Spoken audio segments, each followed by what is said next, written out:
आप खुद को तसल्ली दो और मेरी बात सुनो। अपने बेटे को समझा दो कि घर से निकली उन औरतों का चक्कर छोड़ दे। मेरी बेटी को ही अपना आज और कल कबूल कर ले, वरना खून के आंसू बहाएंगे आप सब। आदित्य अंकल को सबक अब हम सिखाएंगे। लड़ती है ये नरगिस, तो मस्त बात है इस जगह की, गली गली में बात है इस जगह।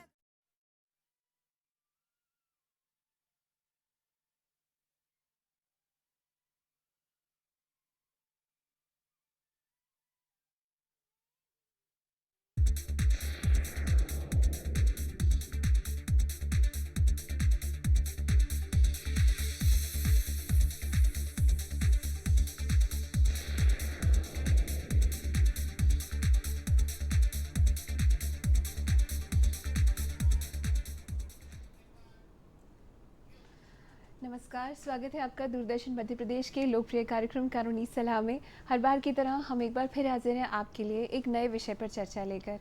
आज हम चर्चा करेंगे गार्डियंस एंड वॉट्स एक्ट के बारे में, और इस विषय पर चर्चा करने के लिए हमारे साथ हैं भोपाल के जाने माने वरिष्ठ अधिवक्ता श्री हरीश मेहता। सर, आपका कार्यक्रम में हम बहुत बहुत स्वागत करते हैं। दर्शकों, आपको याद दिला दें, ये एक लाइव फ़ोन इन कार्यक्रम है। आप टेलीफोन के माध्यम से हमसे सीधा संपर्क कर सकते हैं, और आज का जो विषय है गार्डियंस एंड वॉट्स एक्ट, इससे संबंधित उचित कानूनी मशवरा आपको हमारे आज के विषय विशेषज्ञ देंगे। जैसा कि आप जानते हैं कि आजकल समाज में बहुत ज़्यादा परिवारों का विघटन हो रहा है। सब लोग न्यूक्लियर फैमिली को प्रेफर करते हैं, और डिवोर्सेस के केसेस भी इतने ज़्यादा होते हैं। लेकिन अनफॉर्चुनेटली अगर ऐसे डाइवोर्स या सेपरेटेड पेरेंट्स के बीच में अगर कोई बच्चा है, तो उस बच्चे को लेकर भी नए डिस्प्यूट्स अराइज होते हैं। प्रेम तो दोनों को ही नेचुरली होता है बायोलॉजिकल पेरेंट्स होने के नाते, लेकिन गार्डियंस एंड वॉट्स एक्ट बच्चों पर केंद्रित और बच्चों के फ्यूचर को ध्यान में रखते हुए, इनके ऑल राउंड डेवलपमेंट को ध्यान में रखते हुए बहुत से प्रावधान किए गए हैं इस एक्ट के द्वारा, और इसी के बारे में आज के इस अंक में हम चर्चा करेंगे। आप हमको टेलीफोन के माध्यम से संपर्क कर सकते हैं। टेलीफोन लाइंस स्क्रीन पर नंबर आपको दिखाया जा रहा है। शुरू करते हैं, और मेहता साहब, सबसे पहले हम आपसे ये जानना चाहेंगे कि इस एक्ट की क्या इम्पोर्टेंस है आपके नज़रिए से।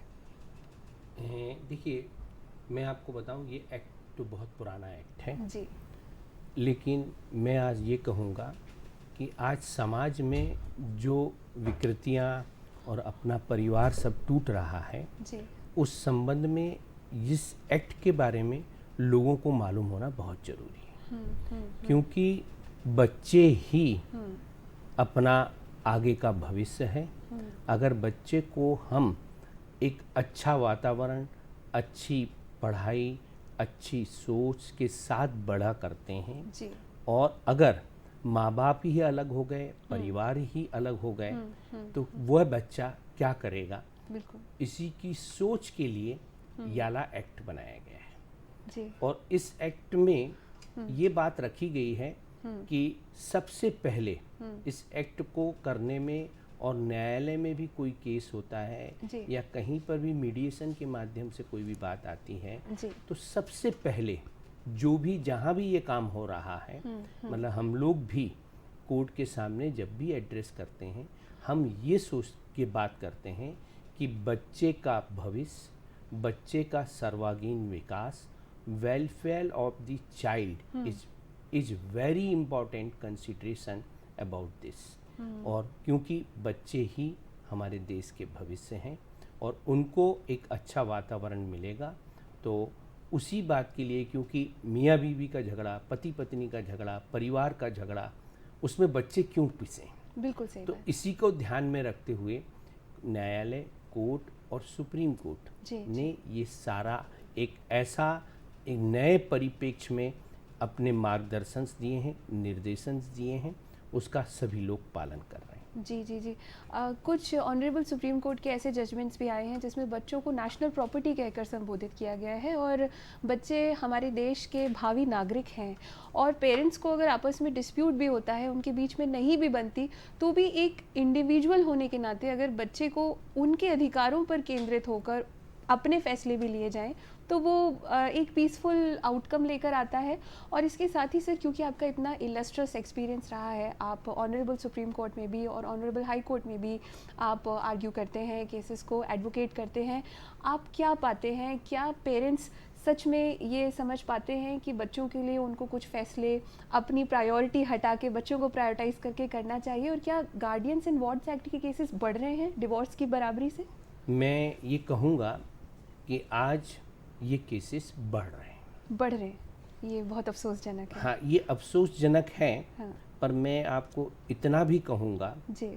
कि इसके साथ साथ में न्यायालय, वकील और उन लोगों ने जो अपना दायित्व निभाया है वो बहुत अच्छा दायित्व निभाया है। जी क्योंकि वो यहाँ तक कई बार कई जजेस ने और मैंने भी या कहीं बात पे कि आप दोनों मियाँ बीवी का झगड़ा नहीं, यहाँ हमको बच्चों को देखना है, और उनको बिल्कुल साइलेंटली बिठा दिया जाता है जी। और बच्चे के बारे में ज़्यादा विचार किया जाता है जी। कि बच्चा किस जगह पर सुखी रहेगा।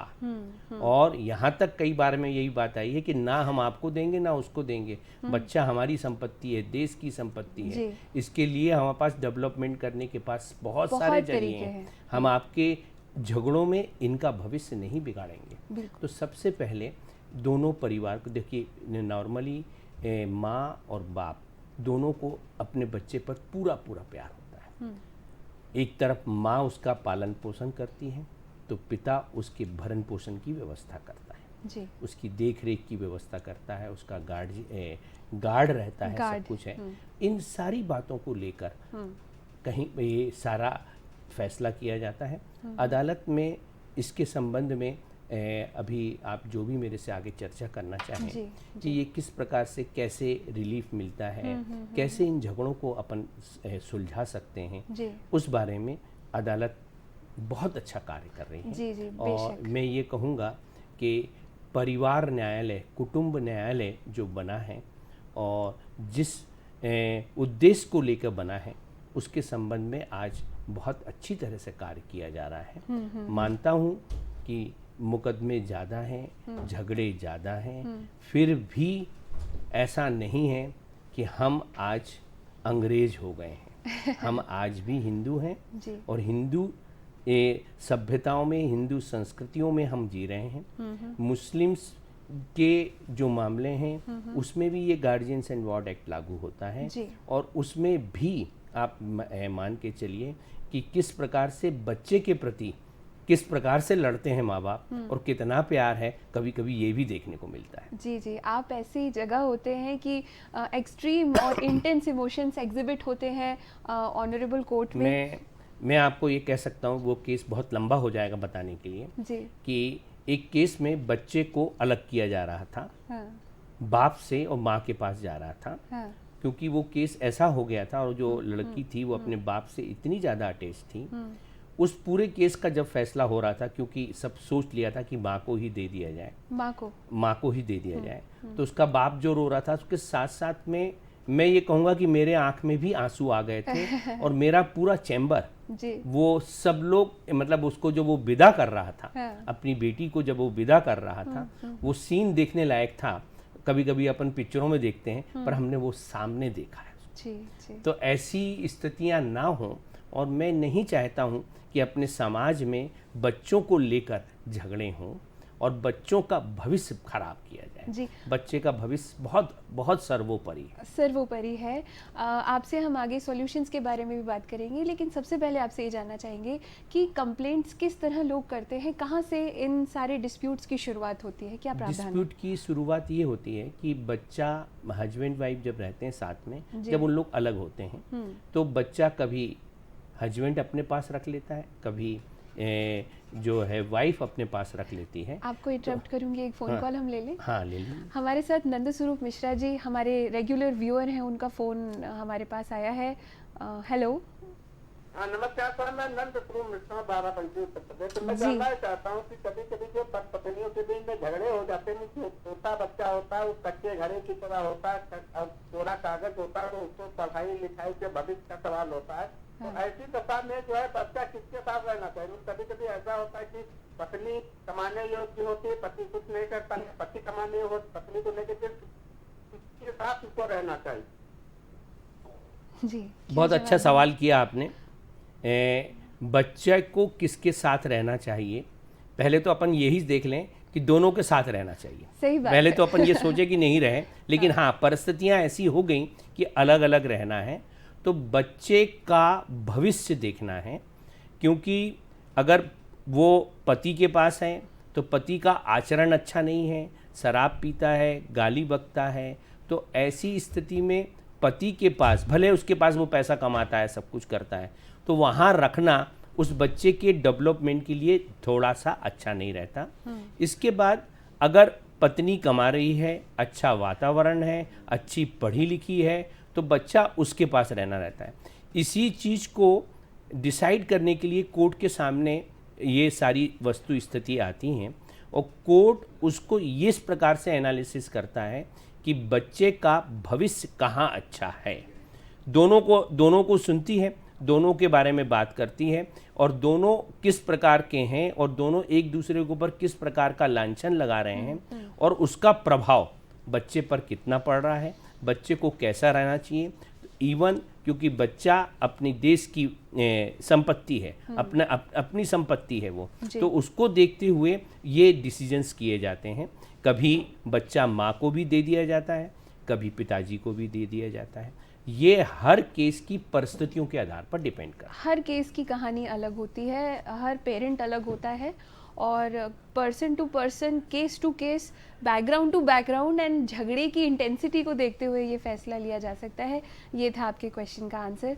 सर, इनके सवाल में ये सेपरेशन वर्ड जैसा था, तो क्या ये कस्टडी का जो सवाल है ये सेपरेटेड पेरेंट्स पर भी लागू होता है या सिर्फ डिवोर्स्ड पेरेंट्स पर लागू होता है? ये जैसे ही बच्चा अलग अलग हो गया तो अगर वो सेपरेट नहीं है और कोई डाइवोर्स पिटीशन चल रही है या नहीं भी चल रही है, तो तब भी देयर इज नो नीड कि आपका डाइवोर्स केस चल रहा हो, आप लोग, बच्चा माँ के पास रह रहा है या माँ के पास 1 साल से रह रहा है, बाप के पास नहीं आ रहा है, तो बाप को अधिकार है बच्चे के लिए उसकी कस्टडी मांगने का, उसकी कस्टडी के साथ विजिटिंग राइट्स मांगने का। अलग अलग उसमें बहुत अच्छे प्रावधान हैं और वो प्रावधान में हमेशा ये देखा जाता है, बल्कि कभी कभी माँ ये कह देती हैं कि साहब पिताजी तो कोई मैं जो उसके फादर है वो तो कुछ करता ही नहीं है। तो कोर्ट कहती है कि यदि वो नहीं करता है पर उसके अंदर की दिल की भावनाएं देखें कि वो क्या कर सकता है और उसको शकल तो दिखाओ अपने बच्चे की।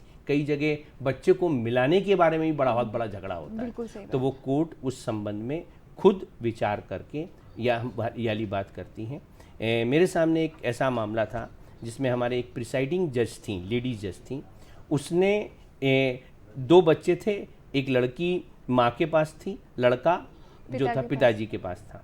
उन्होंने उस दिन दोनों बच्चों को बुलाकर कि भाई तुम किसके पास रहना चाहते हो और क्या, और वहीं पर राखी की थाली सजाई थी और राखी की थाली सजाकर दोनों को कहा कि देख कितना दूर दूर हो, तुम दोनों भाई बहन हो, और वो भाई बहन का रिश्ता क्या होता है, अब तुम दोनों भाई बहन मिलकर अपने माता पिता को एक करो। तो ऐसा बहुत सी जगह बहुत कुछ होता है। मैं ये कहूँगा कि इसलिए एक परिवार न्यायालय का जो डेफिनेशन दी गई है उसमें एक परिवार, वो जो परिवार का मुखिया होकर न्यायाधीश और वकील लोग वहाँ काम करते हैं। जी जी जी जी, बहुत सुंदर, बहुत सुंदर। लोगों के मन में ये एक गलतफहमी होती है, कई बार ऐसा होता है कि बहुत ही छोटा डिस्प्यूट होता है और हम क्योंकि हिंदू मैरिज को अभी प्रेफरेंस पर डिस्कस कर रहे हैं, तो उसमें एक मैरिज को हम ऐसा इंस्टीट्यूशन मानते हैं, एक बहुत ही सिविलाइज्ड और कल्चर्ड रिलीजियस इंस्टीट्यूशन जिसको हम स्पिरिचुअली भी जोड़ते हैं, और बच्चे शादी का आउटकम होते हैं और बाद में वही बच्चे उस शादी में मतलब कह सकते हैं कि दोबारा जोड़ने का काम भी कर सकते हैं। अगर कोई बच्चे देख रहे हैं जो कार्यक्रम के माध्यम से और चाहते हैं, तो सभी कोर्ट्स में बहुत ही ज़्यादा वेलकम के साथ बच्चों को इस बात के लिए सुना जाता है, अवसर दिया जाता है और पेरेंट्स के बीच के डिस्प्यूट्स वक्त के साथ फेड हो जाते हैं। इसी भावना को ध्यान में रखते हुए बहुत से ऐसे प्रावधान किए गए हैं, और गार्डियंस एंड वार्ड्स एक्ट का भी जो अगर हम कोर इंटेंट की बात करें तो उसको बनाने का भी यही इंटेंशन रहा है। सर, ये बताएं कि क्या जुरिस्डिक्शन होता है, कौन कहाँ किस तरह कंप्लेंट कर सकता है? ये इसमें जुरिडिक्शन के बारे में section 7 of the guardians and ward act के तहत एप्लीकेशन लगती है, और उसका एक्सक्लूसिव जुरिडिक्शन इस बात का है कि बच्चा जहाँ है, बच्चा जिस जगह पर जिस स्थान पर रह रहा है, जैसे कि सपोज बाय द वे बच्चा भोपाल में रह रहा है, जी लेकिन उसका फादर जो है वो मुंबई में रह रहा है, तो वो मुंबई में बच्चे की कस्टडी का केस नहीं लगा सकता, उसको भोपाल में ही आकर लगाना होगा, जी। क्योंकि बच्चा यहाँ पर है। जी देखिए, आप कानून बनाने वालों ने कैसा देखा कि उस बच्चे को मुंबई बुलाना उसके लिए कितना बड़ा टॉर्चर है, ट्रैवल करना नहीं उसके लिए कितना बड़ा टॉर्चर बिल्कुल हो, ये सही बात सब बताएं। वो बच्चा यहाँ भोपाल में है, अभी माँ के पास रह रहा जी। है, तो ये कहा गया कि ज्यूरिडिक्शन के मामले में कि जो चाइल्ड जो है, जो बच्चा है, जिस कोर्ट की टेरिटरी ज्यूरिडिक्शन में रहता है, उसी कोर्ट को उस गार्जियंस एंड वॉर्ड एक्ट के तहत केस को सुनवाई करने का अवसर प्राप्त है, और वो वही कोर्ट अवसर उसी में ऑर्डर पास कर। क्या ड्यूरेशन होता है सर, जिस घड़ी से ये केस स्टार्ट होता है कितने टाइम में मैटर डिस्पोज देखिए, ऑफ होते हैं? इसमें एक मैटर में ये कहूँगा कि ये मैटर रेगुलर सिविल सूट नहीं है, ये इसको एक एमजेसी के रूप में एक शॉर्ट केस के रूप में रखा जाता है। कोर्ट ये कहती है कि हमको दो चीज़ देखनी है कि कहाँ बच्चा अच्छा रहेगा, जी तो उसी के संबंध में वहाँ सब कुछ अपने अपने सब लोग पक्ष रखते हैं। तो कई केसेस में बहुत जल्दी डिसीजंस हो जाते हैं, कई में कुछ डिस्प्यूटेड ज़्यादा होते हैं, और इसी केस के दौरान एक टेम्पररी ऑर्डर भी पास होता है कस्टडी का, और वो कस्टडी के ऑर्डर के लिए अपने मध्य प्रदेश हाई कोर्ट ने एक रूल्स एंड रेगुलेशंस बनाए कि वो बच्चे की टेम्पररी कस्टडी किस प्रकार से दी जाएगी, कैसे दी जाएगी।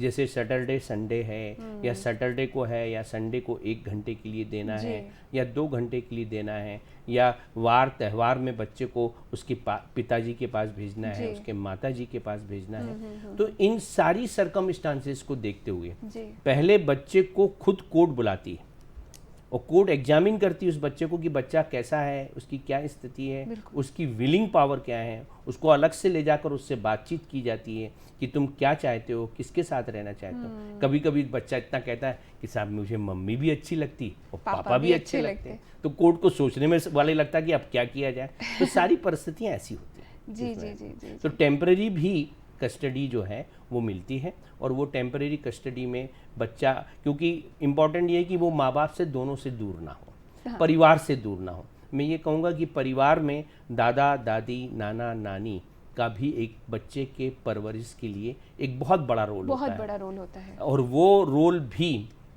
सब उन लोग को अदा करना रहता है, उनको करना चाहिए।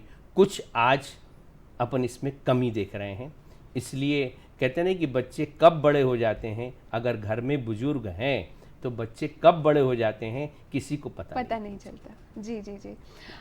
कोर्ट जो फैसला करती है उसकी मूल भावना तो आपने अभी हमारे साथ साझा की कि कोर्ट यही चाहता है कि बच्चे को सभी का प्यार मिले, इक्वली मिले।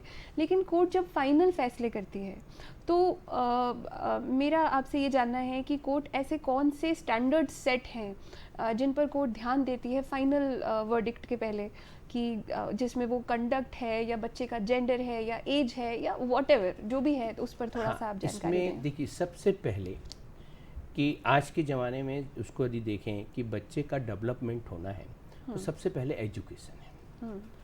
एजुकेशन बच्चे को कौन अच्छा दे सकता है। सेकेंडली, फाइनेंशियली क्या पोजीशन है, बिल्कुल, कि फाइनेंशियली बच्चे की रिक्वायरमेंट्स को कौन कैसा पूरा कर सकता है। फाइनेंशियली कभी कभी ऐसा भी होता है कि फाइनेंशियली हेल्प करके मदर को वो पैसा देते हुए मदर ही उसको डेवलप कर सकती हैं, ऐसे भी ऑर्डर्स होते हैं। इसके बाद ये देखा जाता है कि बच्चा अल्टीमेटली किस जगह पर खुश रह रहा है, बिल्कुल, क्योंकि बच्चे को खुश रहना सबसे ज़्यादा ज़रूरी है। चाहे उसको आप ये कह दो कि उसको आप सोने चांदी से तोल लो, उसको खिलौने दे दो, उसको अच्छा सा। आजकल एक ऐसा ट्रेंड चला है कि मैंने मतलब मोस्टली माँ के पास जब बच्चा होता है तो उसके पिताजी कहीं घुमाने फिराने ले जाते हैं कोर्ट के सामने, तो वो उसको अपने ऊपर इम्प्रेस करने के लिए उसको ऐसी ऐसी चीज़ें दिला देते हैं कि जो माँ नहीं दिला सकती, अट्रैक्ट करते हैं, अट्रैक्ट करने के लिए। तो ये सारी चीज़ों को भी देखा जाता है, ऐसा नहीं है कि नहीं देखा जाता कि उसको अट्रैक्ट करने के लिए तुमने हाँ yes papa is very good, mummy तुम तो कुछ दिलाती नहीं हो और ऐसा, तो पापा को सिर्फ 1 घंटे काम करना है, बिल्कुल। मम्मी को तो बाकी और घंटे का। तो ये सारे पैरामाउंट्स कि उसमें बच्चा अगर चाहता है कि मैं अपने दादा दादी से भी मिलूं, नाना नानी से भी मिलूं, तो ये सारे कंडीशंस के आधार पर एक म्यूचुअली कोर्ट कोशिश करती है कि झगड़ा ना हो, एमिकेबली एक ऐसा ऑर्डर हो जिसमें झगड़ा आगे ना बढ़े और बच्चा का वेलफेयर बहुत अच्छा। जी जी जी जी। इसमें सारे कंडक्ट्स जैसा कि बताया गया है कि ऐसा नहीं कि कोर्ट में जब ये मैटर आया है तब से अचानक से नया टाइप का कंडक्ट अगर हो रहा है, तो ऐसा नहीं है। हिस्ट्री और बैकग्राउंड को भी कंपेयर किया जाता है और माननीय न्यायालय इन्हीं सब आधारों पर फाइनल फैसले भी करते हैं। और इसके बाद अपील का भी प्रावधान होता अपील होगा। का भी प्रावधान है, अपील सीधे हाई कोर्ट में होती है। जी जी जी। इसके खिलाफ अपील हाई कोर्ट में होती है। मैं आपको ये कहूँ कि जब कोर्ट में भी बच्चों को मिलाने का ऑर्डर्स होता है, तो कई बार हम लोगों ने अपनी आंखों से देखा है कि जैसे ही वो बच्चा अपने पिताजी को देखता है या अपनी माँ को देखता है, अपोजिट जो भी है, वो जाकर ऐसा उससे चिपट जाता है कि कुछ कहा नहीं। तो वो भी चीज़ एक ऑब्जर्वेशन है कि वो बच्चा आखिर इसको भी चाह रहा है और उसको भी चाह रहा है। अब आप देखिए उसमें कितना डिफिकल्ट होता है कि बच्चा किसको दे दिया जाए। सही बात। कभी कभी ऐसी पोजीशन आ जाती हैं और इस लड़ाई को किस प्रकार से एम्बिकेबली सॉल्व किया जा सकता है, तो वो भी होता है। और एक अच्छे ऑर्डर्स होते हैं, जैसे कि मैं आपको बताऊं कि अपना जो हाई कोर्ट का और सुप्रीम कोर्ट का जो गाइडलाइंस आई हैं, तो उन्होंने कहा कि आप winter vacation, summer vacation, any Diwali, Dussehra, इसमें आप जो है अपोजिट जो अभी है जिसकी कस्टडी में बच्चा है, उसके अपोजिट आदमी को उतने दिन के लिए दीजिए, ताकि उसका भी एक बायोलॉजिकल, उसका भी जो प्यार करने का वो है, तो वो अच्छा वो बच्चा खुद मना कर दे कि मुझे नहीं जाना, तो एक अलग बात। लेकिन यदि वो जा रहा है, खुशी खुशी जा रहा है, तो उसमें कभी भी बाधा नहीं डालना, कोई ऑब्स्ट्रक्शन नहीं है, उसमें कोई ऑब्स्ट्रक्शन नहीं है। इसके साथ ही सर हम आपसे ये जानना चाहेंगे कि जिस तरह एमिकेबल सॉल्यूशन निकालने की आपने बात कही, लिटिगेशन के सिवा ऐसे कौन से तरीके हैं जो हमारे पास प्रावधान है जिसमें अक्रॉस द टेबल बैठकर म्यूचुअल कंसेंट से मैं बात की आपको जा बताऊं, सकती है? ये तो गार्जियंस एंड वॉट एक्ट हो गया, एक अपना डोमेस्टिक वायलेंस एक्ट, जी घरेलू हिंसा अधिनियम, उसमें भी ये प्रावधान रखा गया है, जी उसमें भी ये प्रावधान है। और जी। इन प्रावधानों के अंतर्गत भी और प्लस कोर्ट जो है जब लोक अदालत चलाती हैं, मीडिएशंस होते हैं, तब भी ये सारी बातें। तो इसमें जो भी कुछ फैसले होते हैं, क्या वो फैसले फाइनल होते हैं, उसके बाद उसमें अपील की गुंजाइश नहीं होती? उसकी देखिए, हमेशा गार्जियंस एंड वार्ड एक्ट में कोई सा भी ऑर्डर फाइनल ऑर्डर नहीं होता। जी।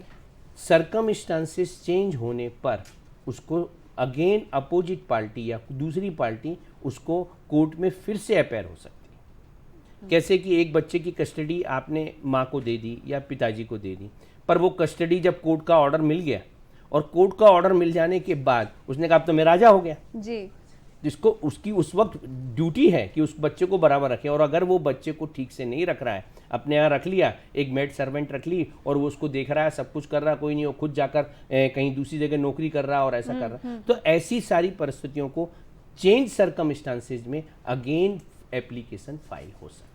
जी जी जी जी, ये बहुत इसलिए अच्छी आप मैं बता रहा हूँ, इसलिए मैंने आपसे कह रहा हूँ कि चेंज सर्कमस्टांसेज बच्चे का भविष्य देखते हुए सर्वोपरि है। There are the lot of judgement of the supreme court, the welfare of the child is the paramount consideration of the case.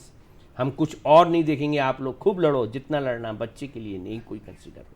जी जी जी जी, ये बहुत इम्पॉर्टेंट बात है कि कस्टडी का जो मैटर है उसमें कभी भी फाइनल ऑर्डर या वर्डिक्ट्स इस तरह नहीं आते हैं, और हमेशा ये मार्जिन होता है कि उसमें अगर बच्चे के लिए बेटरमेंट है या बच्चे की होलसम गुडनेस किसी और तरह गुंजाइश अपोजिट पेरेंट जिसके पास कस्टडी नहीं है उसके पास बनती है, तो there is always a chance कि बच्चे की वेलबींग के लिए हमेशा उसमें प्रावधान रखे जाएँ, ये मार्जिन उसमें हमेशा रहता है।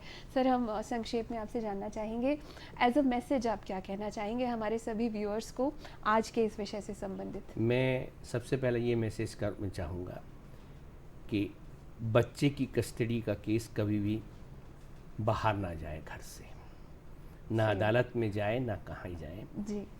जो बच्चे का प्यार है वो दूसरों से ना दिलाने की कोशिश की जाए। सही बात। स्वयं ही वो प्यार प्राप्त करने की कोशिश करें। जी। नहीं होता है तो ऐसा नहीं है, आपका वो प्यार दूसरी संस्थाओं के माध्यम से भी मिल सकता है, जी। उसकी तरफ बढ़ना चाहिए। बहुत सुंदर विचार आपने हमारे कार्यक्रम में शामिल होकर शेयर किए। आपने कीमती वक्त निकाला, बहुत बहुत शुक्रिया। आशा करते हैं कि आज का ये अंक आपको ज़रूर पसंद आया होगा। अगले मंगलवार ज़रूर देखिए कार्यक्रम कानूनी सलाह। हम हाजिर होंगे आपके लिए एक नई प्रस्तुति के साथ। तब तक के लिए दीजिए इजाज़त मेघा तिवारी को हमारी पूरी टीम की ओर से। नमस्कार।